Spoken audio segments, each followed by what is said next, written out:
Welcome, everyone. My name is Suzanne Tillman. I'm the Dean of the College of Business here at the University of Montana. We are incredibly excited to present the CEO of Onyx, Laura Orvidis, for our Gilke lecture this year. Prior to introducing our moderator, I have a very brief welcome from Harold and Priscilla Gilkey.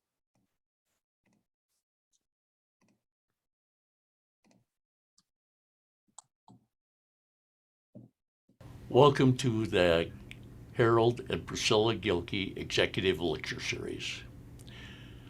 I hope you'll find it educational, challenging, and rewarding. Take what's important to you and go forth, because we need Go Grizz. I'm Priscilla Gilkey, and I graduated from the University of Montana in 1962 with a BA degree.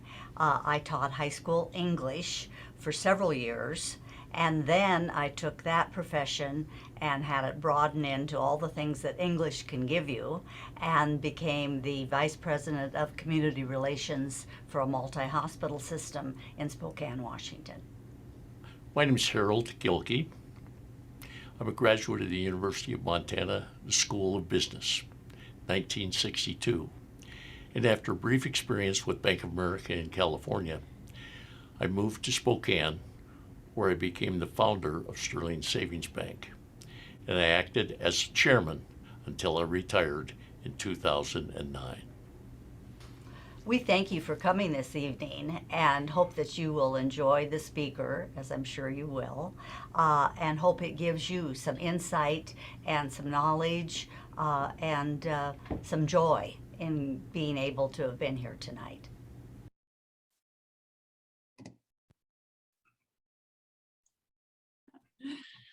So thanks to Harold and Priscilla Gilkey for creating the idea of our lecture series and supporting it. I am incredibly excited to learn from Laura Orvidis tonight to talk about scaling and tech and strategy. Prior to that, though, I would like to introduce you to your moderator, Dr. Justin Engel.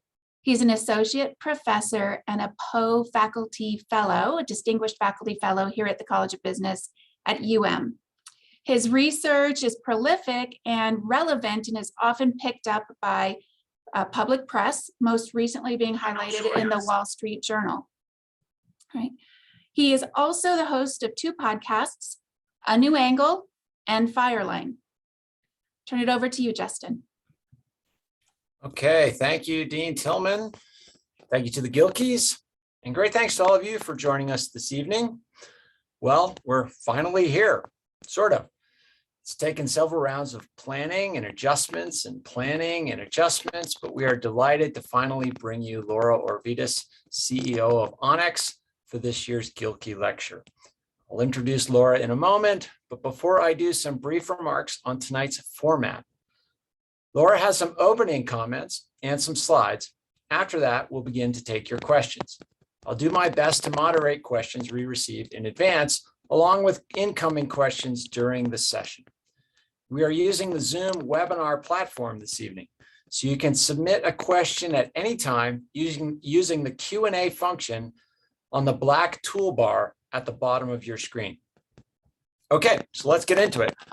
Laura Orvidis spent 19 years at a small tech startup in Seattle known as Amazon, where she actively participated in the formative years of e-commerce.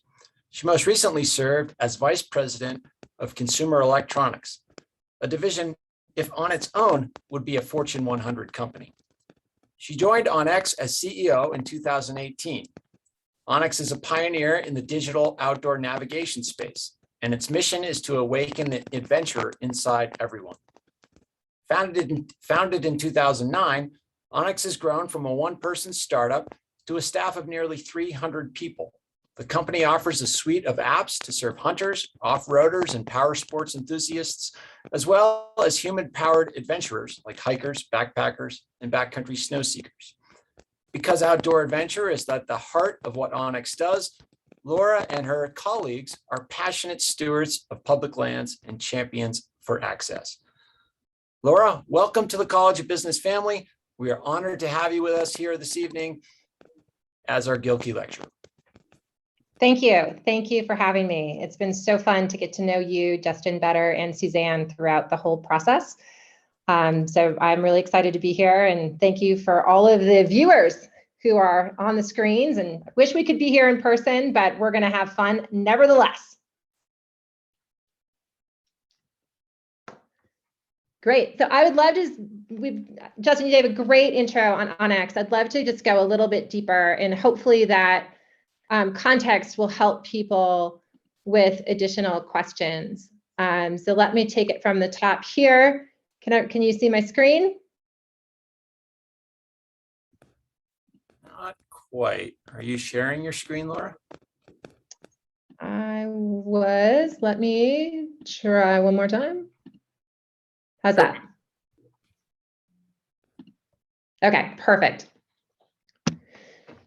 So as Justin mentioned, we really started as a physical product company, and we put public and private land ownership data on a chip that was inserted into a GPS, and that was very purpose-built for hunters. We evolved to a software company providing an app that provided the tools and the content for hunters. So as I talked about in class, this is actually a really important distinction as we think about Onyx on a evolution. The migration to a software company had a bunch of implications for how the business operated. Because a physical product, we really had to think about making sure things were perfect before they went out to customers. We had a bulk process flow. And now as we're a software company, we can do more things real time, and we can evolve to a company that can put out partial updates, that can fix things after they're out to customers. And that has a lot of implications for the way that the company grows and scales. And then adding to that, in the past 2 years, we added 2 new apps, Off-Road and Backcountry, and we also completed some acquisitions. And that has added to the complexity and the scale of the organization, as we now have to think about how we resource our new businesses in addition to our hunt business. So we aspire, as Justin said, to awaken the adventurer in everyone. And we really believe that everyone should have access to nature. And when people feel connected to the land, that they're more likely to protect it. And this really gives our company a purpose. And so we believe it's more than just a paycheck that to come to work, that we're doing something that, that is really important to us and really important to our communities. These are our 3 products: Off-Road, Hunt, and Backcountry. We have a freemium model, so 7-day free trial, and then after that time, you convert either to a premium user, $30 across all of our products, and then or to an elite level, which gives you extra features and functionality for $99.99. And so what does the product actually do? For those of you who are not Onyx customers, and for those of you who are, thank you.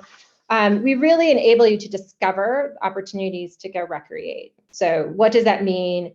We have over 500,000 miles of trails for off-road. We have over 650,000 miles of trails for our backcountry hike and ski product. And we have over 852 acres of public land in all of those apps that help you figure out where you can go on your new adventure. We also have been working to provide additional contextual data and content to those trails. We're adding new data constantly. We just added some crop data to our hunt product to give hunters additional information on planning.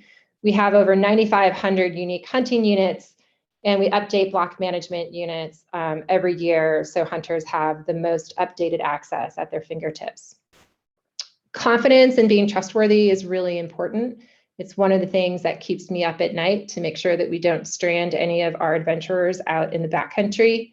And we've invested a bunch in product stability in order to ensure that we can have a trustworthy experience with our apps and our products.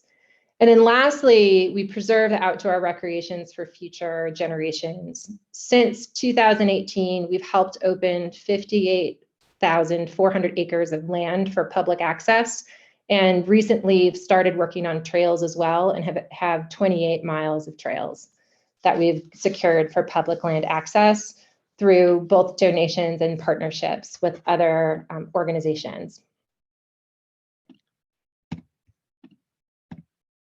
So some of our current challenges, we are scaling. We went from a 50-person company to close to 300 in over 3 years, which is a pretty quick time. And if you think about what that means from a company perspective, at 50 people, you can really know everybody, you know what's going on, communication flows pretty freely.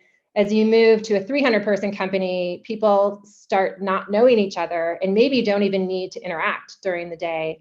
And so thinking about how you scale information, how you scale communication, how you make sure everyone knows what they need to do to get jobs done becomes incredibly more complex.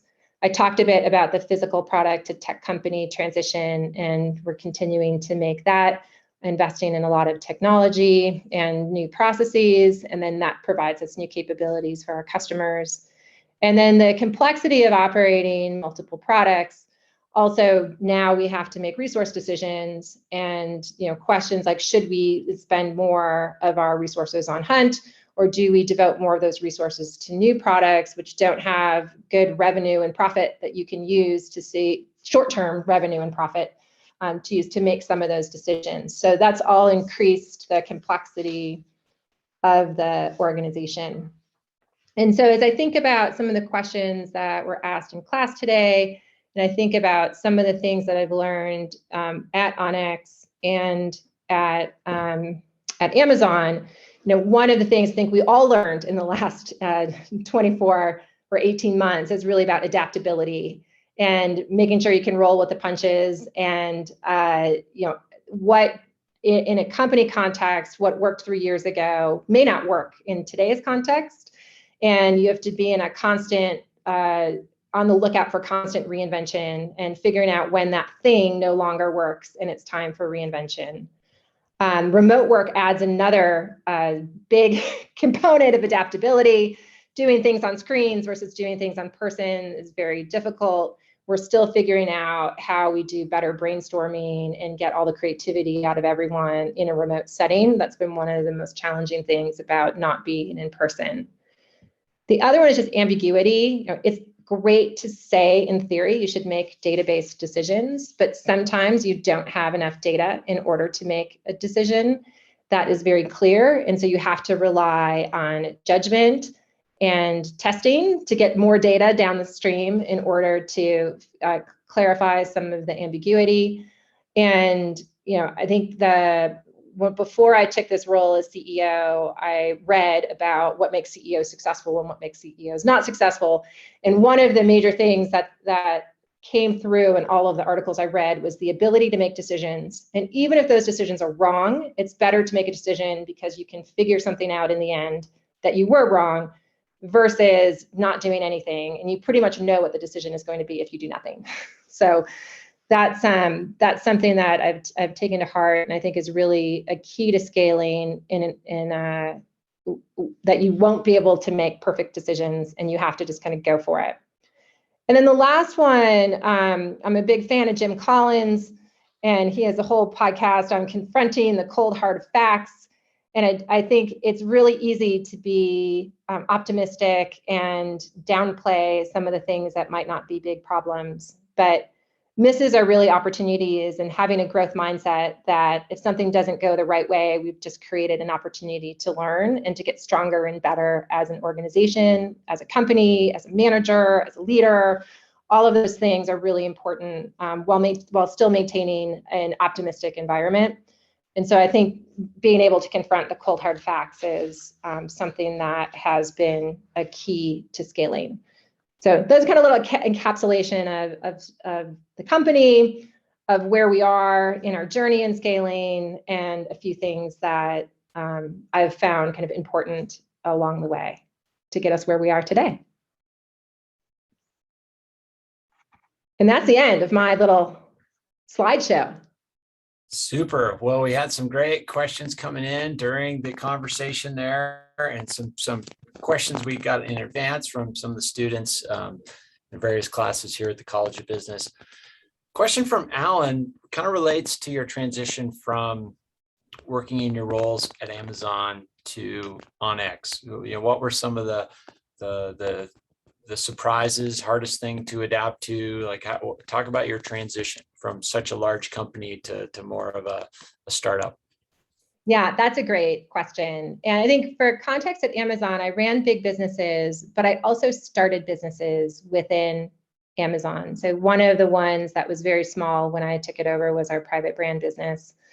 And so moving to a smaller business didn't feel completely uncertain, but there were a few things that were surprises when I walked into Onyx. The two ones that, as you may know, Amazon is a very data-driven company. And so every Tuesday, there's a meeting. It's called the Weekly Business Review. And you go through a deck of metrics to see how your business is doing. That deck of metrics is about 150 pages. And it is not friendly for people who need reading glasses because it's very hard to see. There's trend lines, there's control lines, there's every data and every view that you possibly can imagine. And we go through that. We would go through that looking for exceptions and talking about what we might learn from those exceptions in the business. And so I transitioned to Onyx, and we had our first kind of similar meeting where we got together to talk about the business. And we had one metric, which was the number of customers that we had. And we had done some product launches, and I asked, like, great, how do we know how the product launch did? And I was excited to see this battery of metrics that we were going to produce for our product launch. And the person said it went great. And I said, how do we know? And said, well, nothing broke. Like, okay, so we've had to go rebuild our data architecture. So that was a big surprise. And as I mentioned, ambiguity, I was just getting up to speed in the organization, and really I view metrics as a way of having a window into the company that scales. And so I didn't have a window into the company as much as I would like to. And I had to roll with that ambiguity while we built and learned about the business. The other surprise was a bit on the company culture perspective. And Amazon has a very strong company culture. It is embedded in the way of life. And if you join from the outside and you don't adapt to the company culture, we joke that it's like organ rejection. You are out very soon. And Onyx was really still trying to define what the culture was at the company and what made it so special. And so one of the things I did when I first came in was to get a leadership team together to extract some of those things that we think were really important and made Onyx special, and then put them down as company values. And company values, they're on our website. We use them as we talk about performance. We use them in hiring and recruiting. And it's a way that we think of scaling our culture. And even as we grow, that we don't lose some of the things that were really special about the things that when Onyx was smaller. Super. And a related question comes in from Nicholas about, tell us a little bit about why you moved from Amazon to Onyx. Why was this the right opportunity? Why did you feel like it was the time to leave such a big employer that you've been with for so long? Yeah, that's a great question. You guys may recall there was this thing called a commute, where you had to drive from your house into the office, and then you would work there all day and then drive home at the end. And based on where I worked and where my husband worked, we were about 15 miles away from the city, and commutes were taking an hour or more to get home. And at the same, during this time as Seattle was growing and Amazon was growing and commutes were lengthening, I had 2 kids, and it was more imperative that I got home at a reasonable time to see them.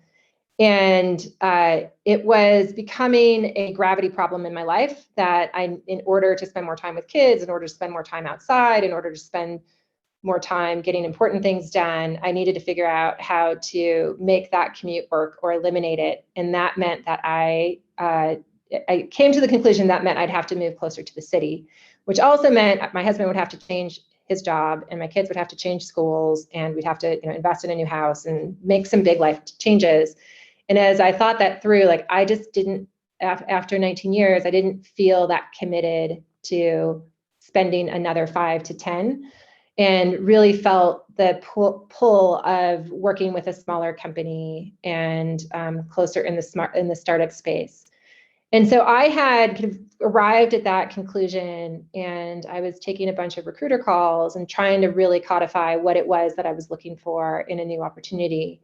And I had my list of 5 things that I really wanted to do. And when the recruiter called for Onyx, it hit all 5 of those things. And one of them was really feeling a deeper connection to what I was doing day to day. And it's fun to sell cookware. It's fun to create blankets and sell them online and sell computers. But it's a lot more personal rewarding to be able to get people outside and pursue their passions and protect public land. So for me, that was a big angle for this job, and not other jobs, because it resonated with me and my family personally. And then the location was actually a big benefit. My husband is from Helena, and we've spent a lot of time in the state, and being closer to the mountains was something that was important to us. And we thought the time was right with small kids to be able to enjoy everything Montana has to offer. Super. And a follow-up kind of from Mallory in that vein is, what excites you most about the potential with Onyx? Oh gosh, there's so much that's exciting out there. Originally it was really seeing that we built a product that could go to more than just hunters. We had the underlying architecture, and we're starting down that path, which is really exciting. I'm really excited about the work that we're doing on access and with trail organizations on the stewardship of land. And I think we're just really scratching the surface on what we can do there. We've been spending time thinking about how we can make the most of our investment and really amplify that by using our data. The last couple of years, we partnered with TRCP, which is a nonprofit organization, and we've used our data to show how much landlocked acres there are across the nation. And then TRCP has published reports on that in conjunction with us, and has also gone to Congress to lobby for laws to open up access to some of that landlocked property. So that's really exciting. And I'll just stop there. So there's a number of things that I'm excited about the company, but expanding it and getting it in the hands of more customers so they can confidently navigate outdoors, and then having the platform to be able to protect the lands is really exciting to me. Super. So some great questions coming in. I think we'll probably pivot the conversation to some more nuts and bolts of the business, if you will, starting with a question from Diana about the business model. Is it disruptive? How do you think about your capacity to disrupt in the competitive space in which you're operating? How do you think about that? Yeah, that's a great one. So I would say that the product was disruptive at launch, and there really wasn't a different kind of map, and the information didn't exist unless you went out and painstakingly aggregated it. The environment has changed a lot since those days, which is not that long ago, where now there's a lot of open APIs, and there's a lot more information that is flowing out to customers, particularly on land ownership data, and that's more easily consumable. So we are seeing more competitors enter the space. We think that we can continue to be disruptive by not just selling a product, but by also kind of having our purpose of the stewardship. And we also think that the way that we are aggregating data and can be disruptive, because we can give users more information about their journey and also keep the confidence and trustworthy promise.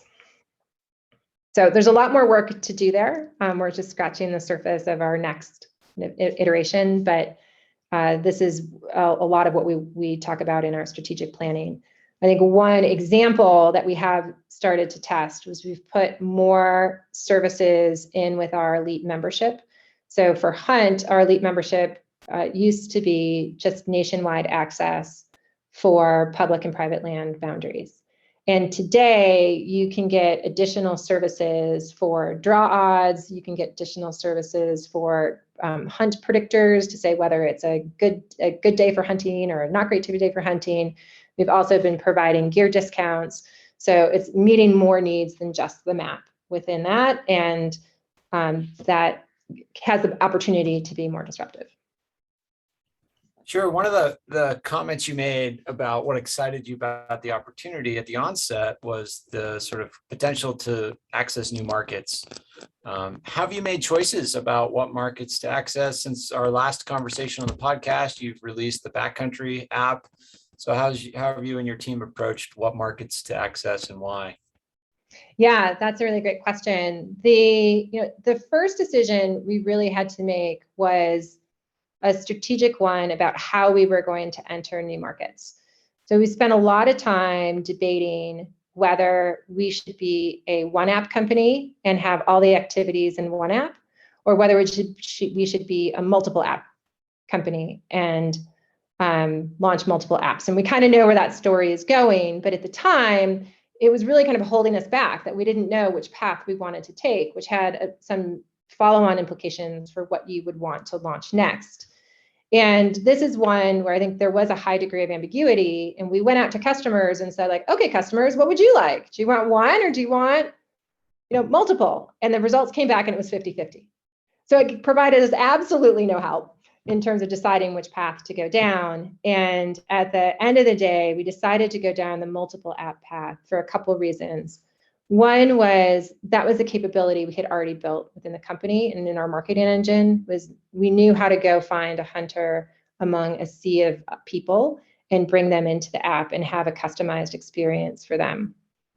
The other one was a bit of a perspective that I had at Amazon when I was running the home team, and part of that included the pet business. And I ran a really nice business. I had high growth and it became, from millions to billions.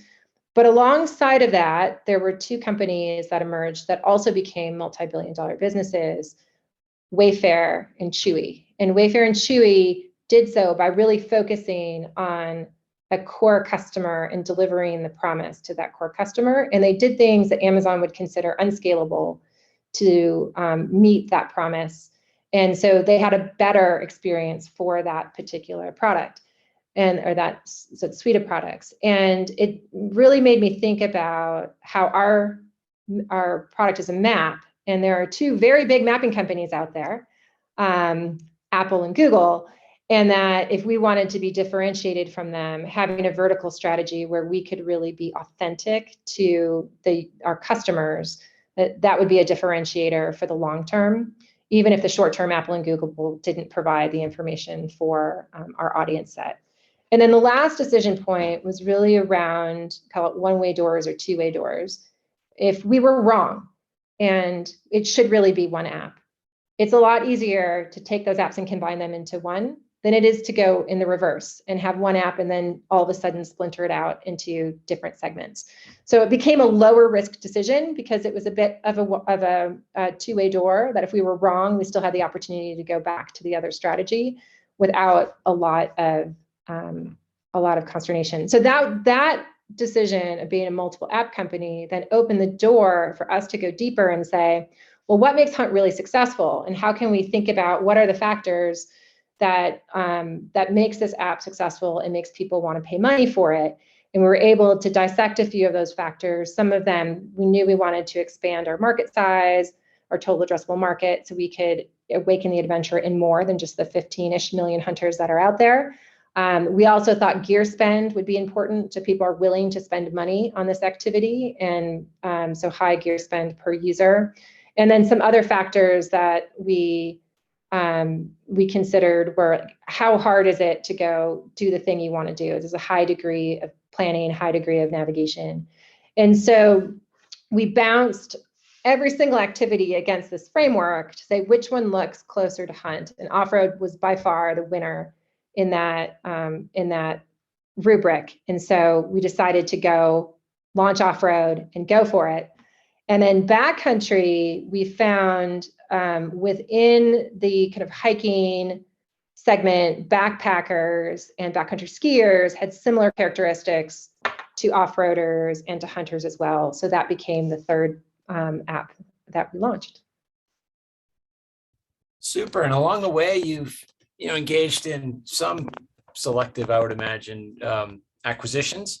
So we got a question from Zach about how you've approached that, and you touched on risk in your previous answer. So those are certainly decisions with that involve risk. Have you thought about the decision to build or buy? Yeah, that's a great one. I saw a lot of acquisitions that didn't work when I worked at Amazon. So I have a natural tendency to want to build versus buy. However, as we thought about launching Backcountry, we knew we needed more content, and we learned that from off-road when we launched our off-road product. We had some content on off-road trails, but we knew we needed more content, and we knew it would take a long time to build. And so we were looking for ways that we could get more trail information to put in our app. And so we looked at a number of different avenues and ended up working with the Adventure Projects and Outdoor Project to bring those to life. Funny enough, the Outdoor Project came up first. So that was the first acquisition that we completed. And then soon after that, the Adventure Projects came up, which had an even broader portfolio of adventures and rich content that we could bring to life. So those are the two acquisitions that made a lot of sense in what we were trying to do to give ourselves a shortcut on what we thought would be a very long journey of acquiring content and giving it to our customers. We have looked at a number of other corp development opportunities, and a lot of it comes down to how much you're willing to pay, and they could be fun additions to the business, but the financial risk isn't quite worth it.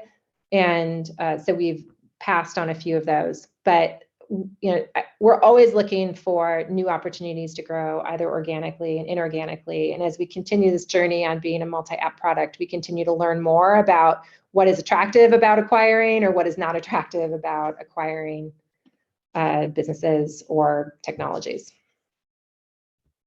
Sure. And along those lines, you mentioned the 3 apps and sort of your decision process for deciding which ones to launch and when. How is the company kind of internally structured with regard to what resources and people and technology are either shared across those apps or distinct to those apps? How do you think about that?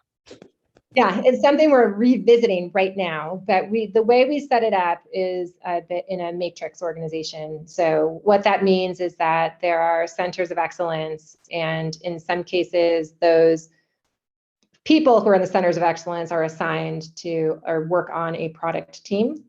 And so we've got a hunt team, an off-road team, and a backcountry team. And then we also have centralized teams that support all three of those products. So it does increase the complexity a lot.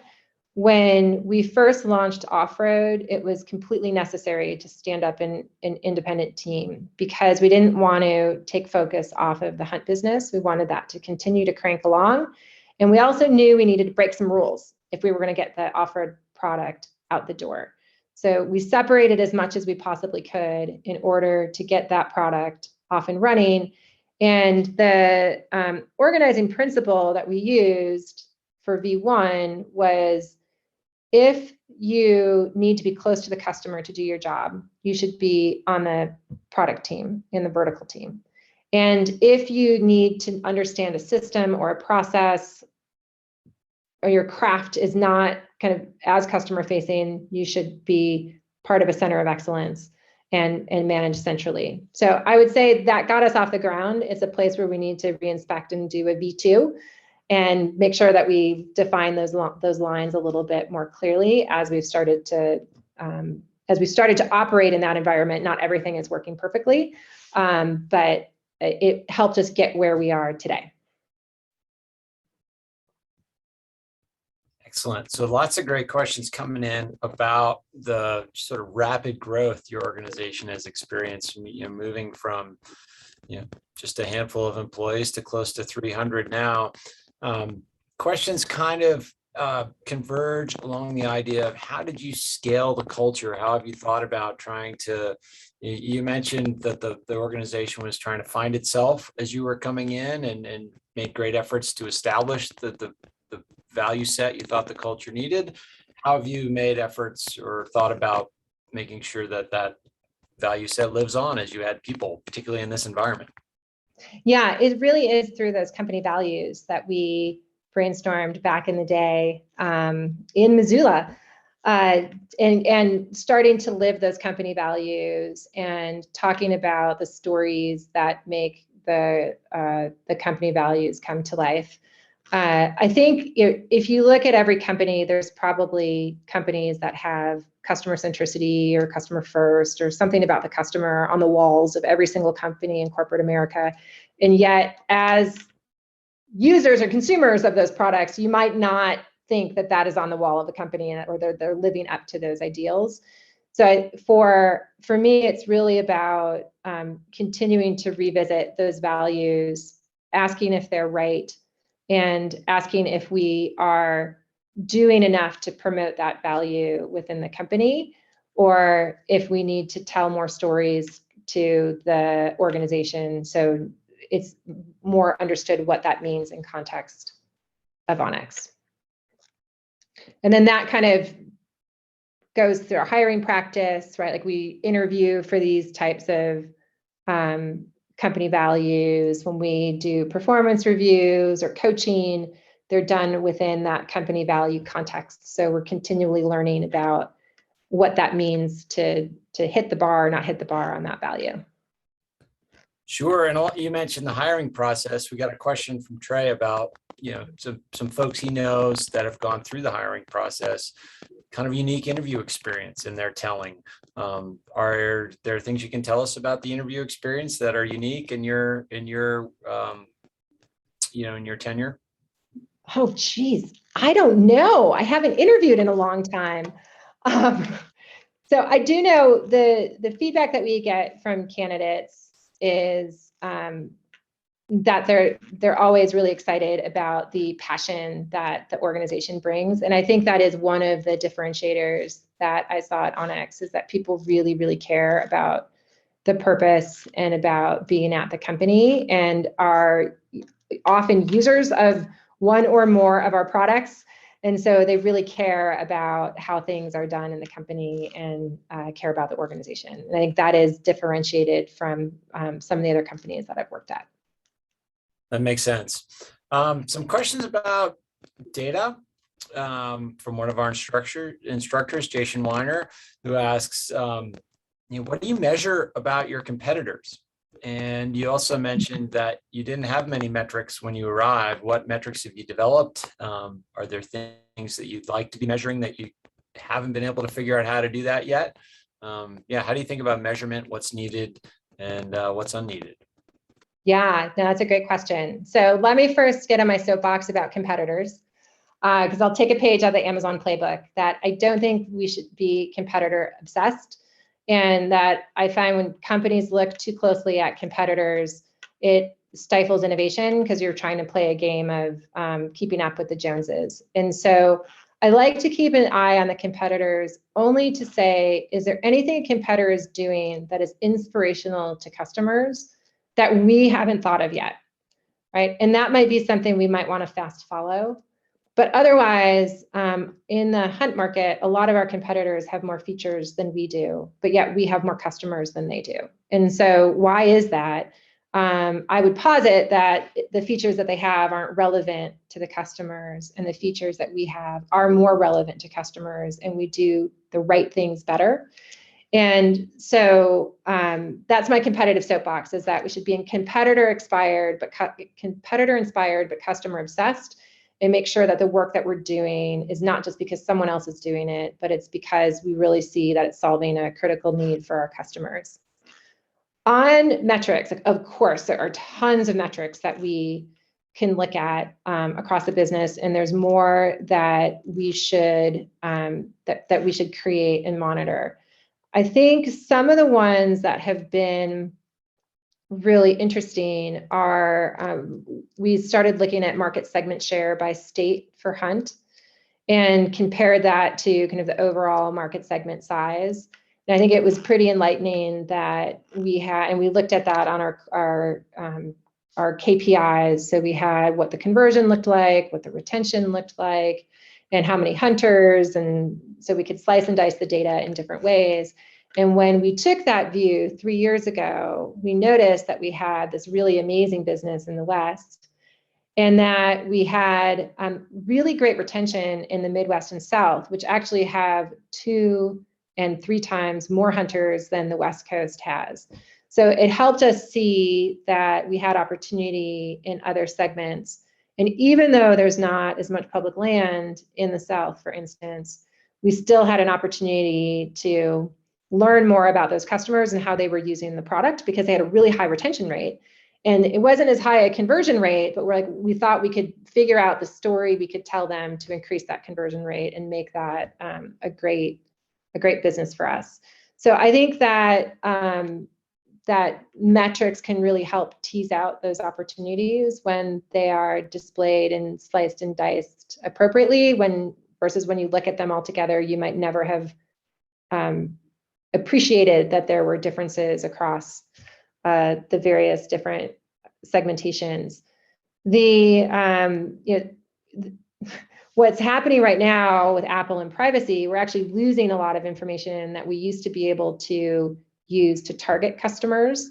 So we've entered in a whole new phase of marketing where the IDs that we used to be able to retarget or be able to follow customers or know that they were interested in different activities are starting to go away. And so that's making us rethink the way that we're marketing to customers. And I think there's a whole evolution that's going to happen there with Apple taking away some of those IDs and focusing on privacy. So those are definitely metrics. We liked using those metrics for marketing, but also understand that that privacy is important as well. But it is making our jobs more difficult as marketers. Yeah, can I ask a follow-up on that? I mean, how do you think about, we're at a moment where Facebook, among others, are sort of, there's a lot about privacy and data and how that data is used, stored, stewarded, etc. How does your organization think about that with regard to the stuff that you have access to or don't any longer, and also the stuff that you maybe are able to collect and store? Yeah, I think it's certainly from our own customer data perspective, we know hunters do not want to share their spots with anyone, and that includes people of our company. And so we are very careful to partition that information off and not provide access to that. When we first launched our sharing capability, we launched it as a view-only capability within Hunt. So that means if I shared a waypoint with you, Justin, you can actually not share it to anybody else. And if I delete my waypoint, it also deletes for you. So we wanted to be super careful that someone wouldn't inadvertently share something that was really important to them and have that get out into the world.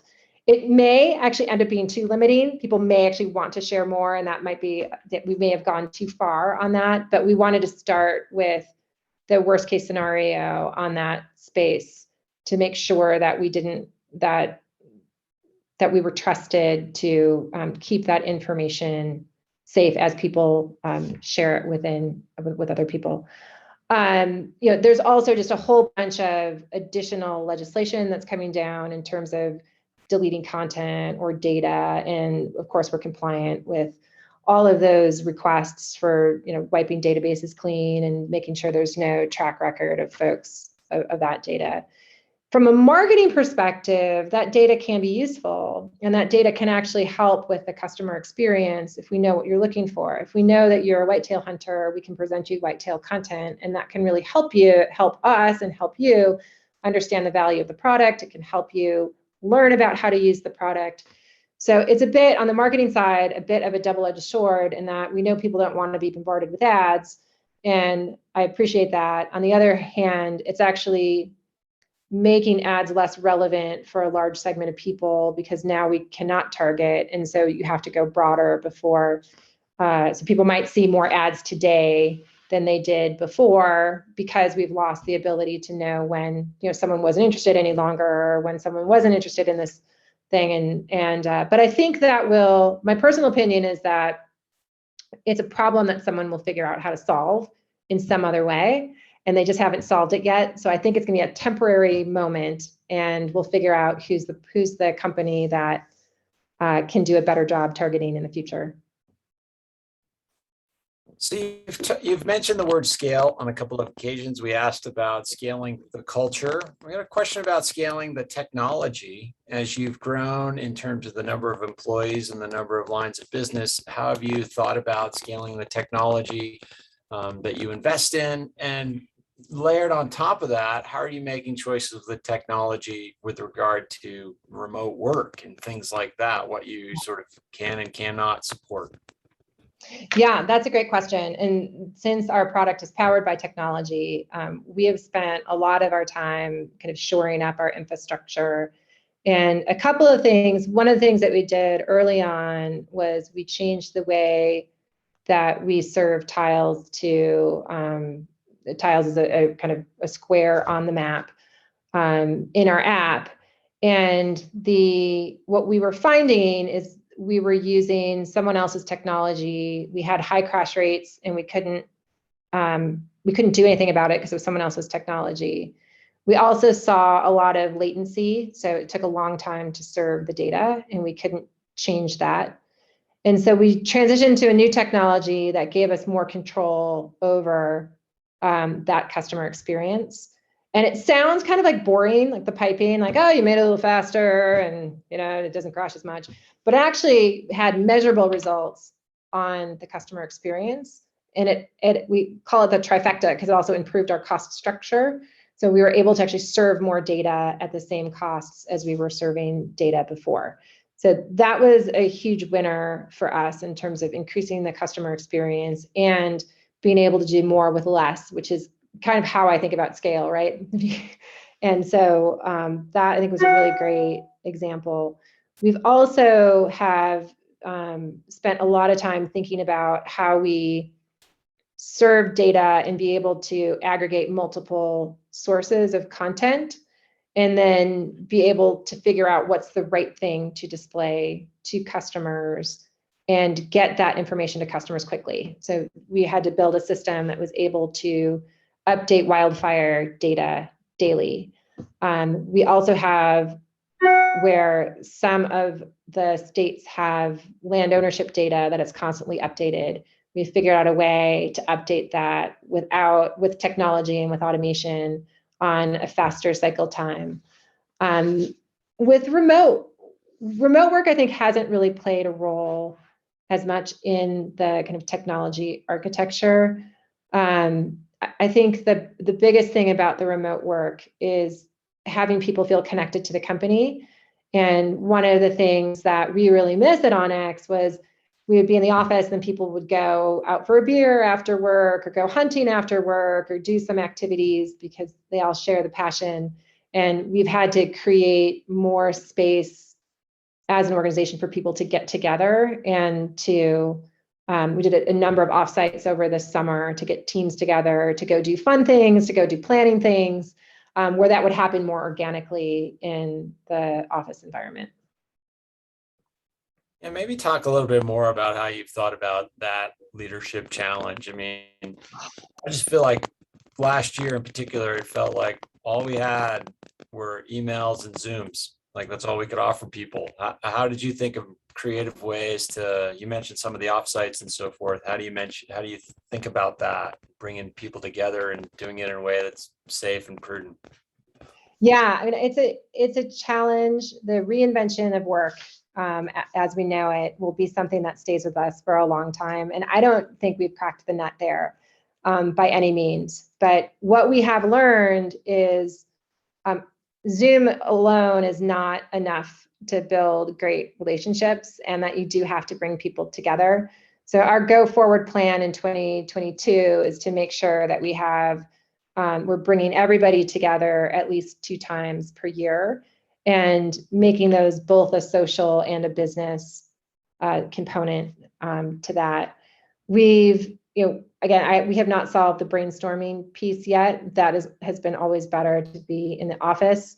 We're making some changes to our office space to have it be less centered on individual desks and more centered around collaborative spaces. So smaller spaces with whiteboards. So if folks want to come in the office, they can come in and meet with one other person and have a space that they can brainstorm or bounce ideas off of each other. And we'll see. We haven't rolled that out completely yet, but we'll see if that makes a big difference. And we've done some fun things within Slack. There's a feature that calls Donut that pairs people up, and every week you meet someone new and you have a little one-on-one with them. I think those things have built up some goodwill. One of the things that was surprising, because we already had a 2-campus system. We had a lot of folks in Missoula and we had a lot of folks in Bozeman. So we would have these meetings where half of the people were in the room and half the people were on the screen in another office. Like, that did not work. And it actually works better on Zoom for everyone to be on their screens and not have these 2 conversations going on simultaneously. So we learned something there. And I used to do our big team gatherings, which is the kind of the all company, all hands, where everyone in the company can come, and we would talk about what's going on with the business. And those also were, part in person and part on video. And now that we have the chat function, like, those team gatherings are so much more fun, because before everyone would just stare at you the entire time and then we'd go drink beer afterwards. But now there's this like constant banter on the side of people getting to know each other and saying funny things about whatever they happen to be seeing. So some things have improved, and we've learned from those, and we're kind of putting that into our back pocket and saying we should continue to operate this way. And then some things are still not ideal, and we're continuing to iterate and figure out if we can make something work there. I'm open to suggestions from anyone in the audience who has figured these things out or have ideas. Yeah, and I almost feel like this zone we're in, where we're sort of in between a little bit, is kind of harder. Like, as you mentioned, it's easier to go all in person or all in Zoom, and the in between can be more challenging on a variety of dimensions. Seems like a good time to ask you some of the questions we've gotten from a variety of people, kind of about your leadership style. And that has to be a challenge right now with remote work. How do you cultivate new leaders in your organization, serve as a mentor, do those parts of your job that kind of require that personal connection? Yeah, I'd say that has gotten a lot harder over the being remote and not in the office, and not because you're breathing down someone's neck, but I think when you're in a room, it's a lot easier to read the room. And if someone does something in a meeting that upset everybody else, you can see the body language and you can read things and you can provide coaching immediately after. What's become harder on Zoom is you usually go from meeting to meeting to meeting. So there isn't that like moment after the meeting to grab somebody and have a chat, either good or something that you think is constructive. So that's definitely been challenging. And it has also, and maybe for good or bad, you have to focus on the results and say, like, are we getting the results that we need or not? And are we, measuring them in the right way so we can really see how people are performing? And I think some of that is really healthy. I think some of that, the how you get things done, is sometimes also important. And that's a little bit harder to see. I think from a leadership style perspective, contrary to what's happening right now, like, I actually prefer to listen than to talk, and to really have my leaders feel like they are actively, they're owning their businesses, and their voice is heard across the leadership team, and that we will actively debate different ideas. And I really do value that alternate perspectives.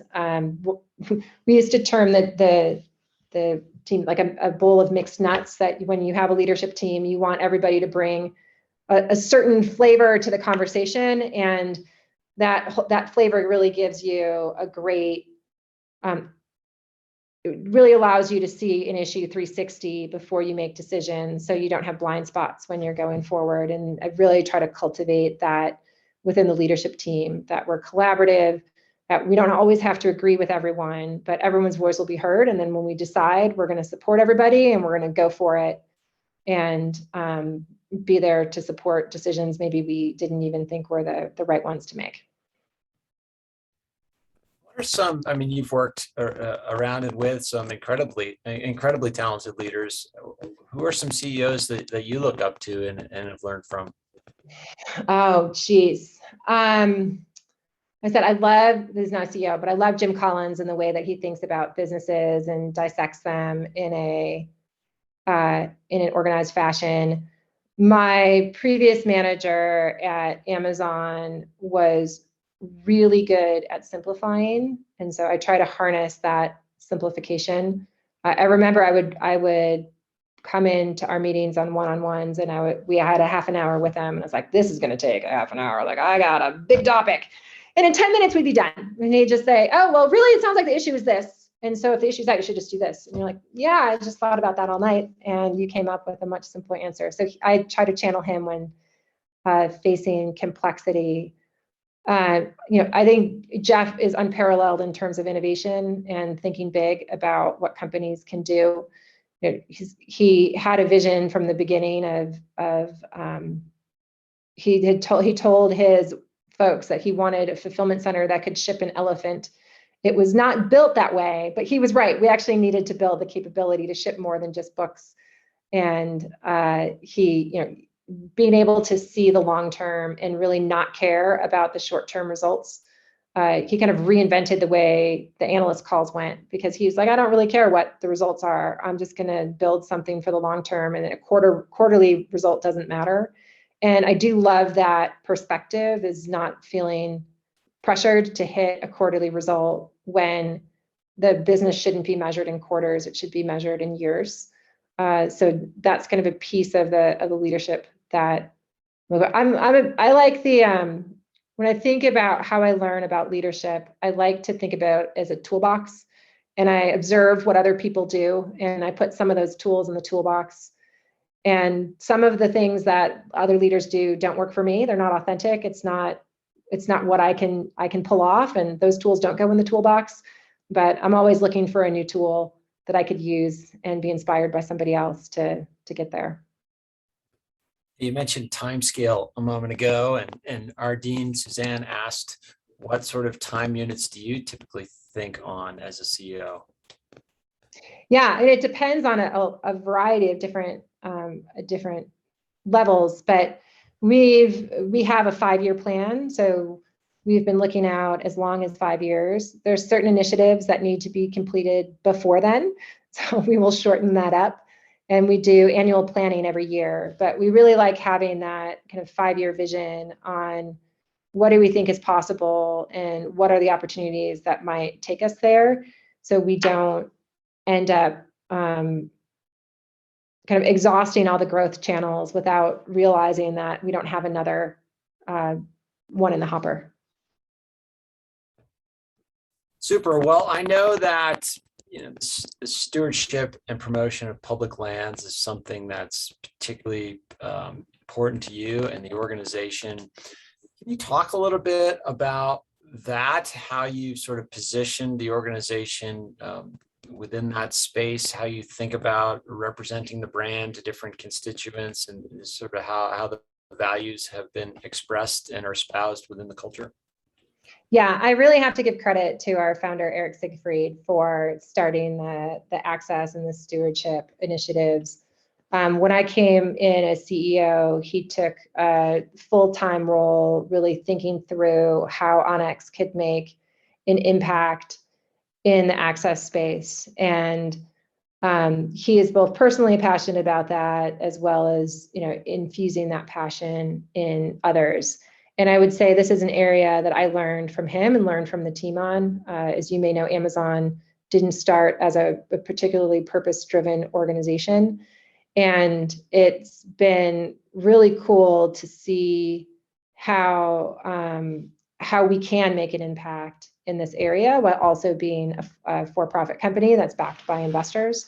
And there's been a number of, as we've partnered with a bunch of organizations, we're starting to get a little bit more structured around how we approach access, for instance. So we just launched a grant program where folks can apply to grants, and then we'll help provide funding to open up access. And we have criteria that it's to open up the most amount of public land possible.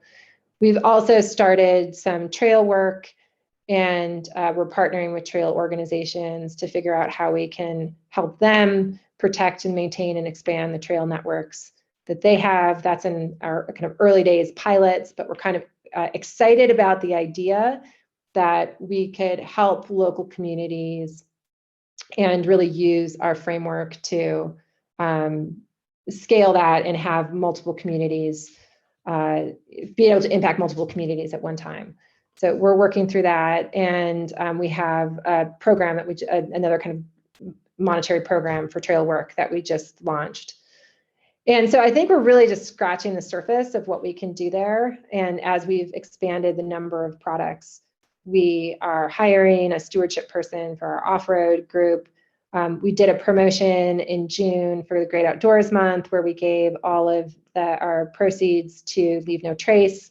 And we also did we got a bunch of brand partners involved in that. And we talked about all the Leave No Trace principles on our social channels and in email, and really getting the word out about how to use public land responsibly. And again, if there's anything that COVID shows us, like our public lands are getting loved to death in some places, and that there's a lot of education to do so people protect the spaces that we love.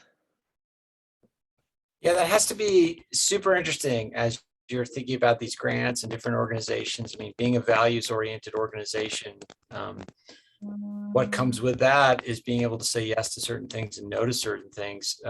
Have you sort of decided, like, how you draw lines around the box? What sort of organizations you're willing to partner with, and what sorts are outside the scope?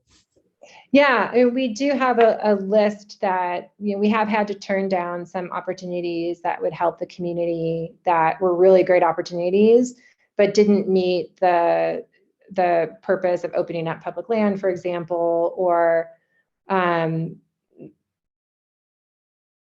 just trying to think of what the other one was, but it's escaping me right now. But yeah, so we do have a set of tenants, and every partnership that comes our way, we kind of bounce it against those tenants and say, does this fit or does this not fit? And it's always heartbreaking when someone in the community comes to you with a really great idea that doesn't fit those tenants. But we have to say no to focus on the work that we're doing. Sure. Well, I've avoided asking you a lot of the questions that come in about what markets are you going to go into. Are you going to launch a fishing app? Are you going to launch a Write My Paper app? Are you going to do this, that, and the other? Because I know you probably wouldn't tell us. But Laura, as we close here, anything else you would like listeners to know about you, your experience, or about Onyx that we didn't cover yet? Well, I'd say I'm always up for new ideas. So if people have ideas for the company, happy to entertain those and to be able to improve the experiences out there. And then also would just say, like, our public lands are really special. I think as Montanans, a lot of us know that because we have so much of it, but to make sure that we don't take it for granted, and we support the local organizations that are doing great work to secure the access that we have and to expand it, and for all of us to be good stewards of the land and leave it in maybe even a better place than we found it. Well, Laura, that's well said, and that resonates with our community incredibly. Can't thank you enough for participating in this Gilke lecture series, for being such a strong leader for an important Montana business, and for spending so much time with us today. Thank you for joining us. Thank you to the audience for great questions. Happy trails, and go Grizz. Awesome. And thank you to my awesome team, and for all of you for making this possible.